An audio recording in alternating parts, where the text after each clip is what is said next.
All right, YouTube, we're doing another sketchbook tour, and yes, these sunglasses have me feeling like a fashionista. So I'm gonna put them back on for the rest of this vlog. Just wanted to show you guys I still have my eyes. So let's start with this first drawing here, which is Moon Knight, but I kind of drew him in sort of a Kirby, sort of Nintendo style, which is kind of minimalist and doesn't really suit Moon Knight. But you're gonna see a lot of other Nintendo characters for this vlog and this artwork tour. In fact, I should have said this from the get-go. This is almost entirely Pokemon, including this guy here. So yeah, it's almost all Pokemon for this drawing book tour, so that's why I called it the Stick and Pokemon tour. Bummed, pun intended, but drawing is the mummy-like Pokemon that I really like its design, and the reason I drew this Pokemon and sort of this was the one that really kickstarted this art tour I'm doing right now, because I saw the Lee Cronin Mummy movie last night, which I did a review of, so check that vlog out as well. And next up, I have this two-headed like dragon Pokemon, which is a classic, and well, not really classic because it's that number of Pokemon, I'm forgetting which one it was, but it's a recent, like, last two generations I'm not very up to date with, but I've been going through my Pokédex and drawing the Pokemon so I can get up to date with my stuff with Pokemon. And here we have the OG classic guy himself, Scrafty. He's a Mohawk punk lizard, and he's cool. He's got swag, Scrafty, and his name is cool as well. He's Scrafty, yeah. So here we have Seadra, one of the coolest middle stage evolutions, sort of like a cannon-like dragon Pokemon. We have the toad-like guy himself, Palpitoad. So almost sounds like Palpatine. Isn't that funny? Coincidence? I think not. I think so, but here we have Palkia, who also, funny enough, speaking of Star Wars, in one of the Pokemon movies, Palkia has the same cry as the Boga from Revenge of the Sith, which I think is even scarier coincidence, really. I didn't even realize how much Pokemon and Star Wars have in common until I started doing this improv vlog here. Here we have Quillfish, the poison dart bloatfish. Yeah, poison bloatfish. I am so bad at speaking. Poison blowfish, not poison blowfish. That's what I meant to say. So here we have Togetic. I cannot believe I forgot this Pokemon's name. Very embarrassing to me, and yes, I still have my eyes even now. And yeah, one of the coolest middle stage evolutions, classic, very fun, color minimalist. And you have Grookey, who's the cutest starter in the world. And this next Pokemon, whose name I forgot, but I really like its sort of otherworldly, magical-like vibe. And here we have a Pokemon that I loved, then hated, then love again. So sort of back and forth, but mostly just like him, honestly. And here we have Hawlucha, the wrestler-like bird Pokemon. But this time he is really shocked, as you can see by his mouth expression, because I'll be honest, I drew him disproportionately by accident.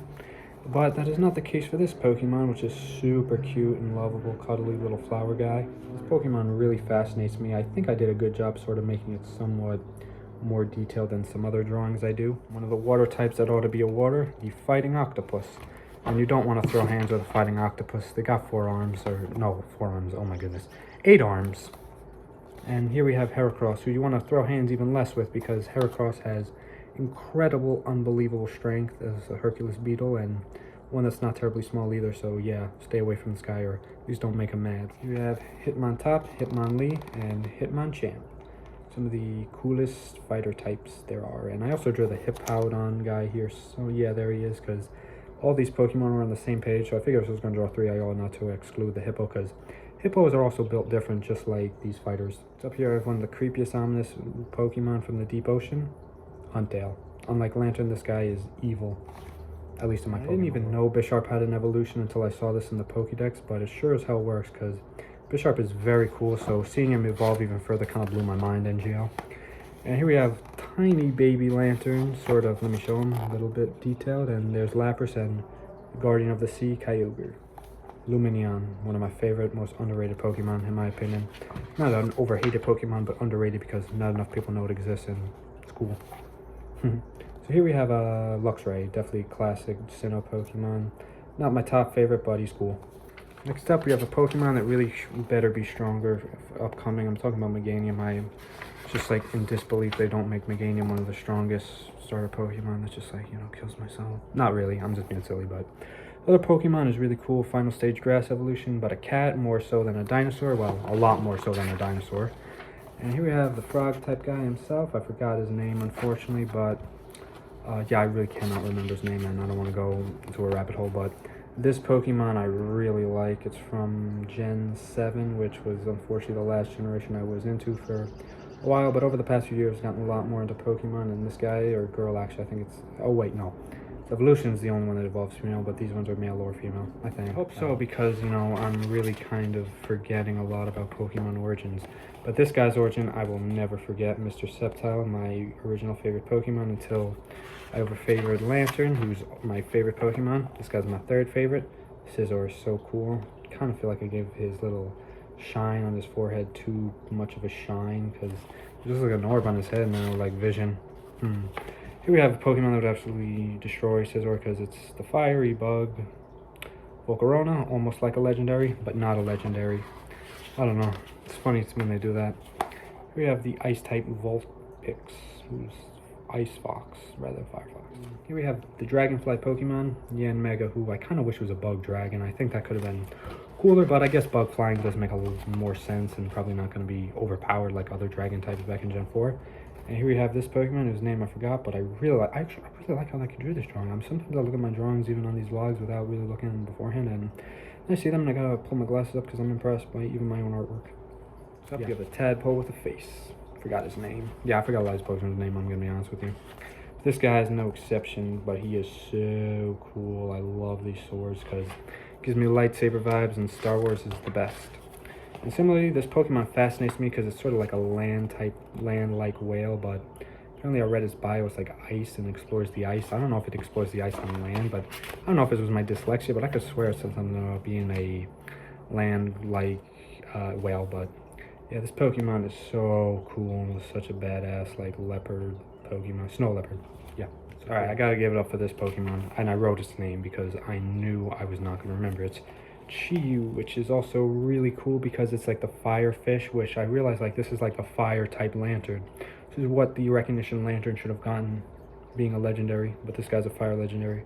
But I love him because, you know, he did what Lantern unfortunately, or what Game Freak did not have the strength to do with Lantern, so upsetting. Not really.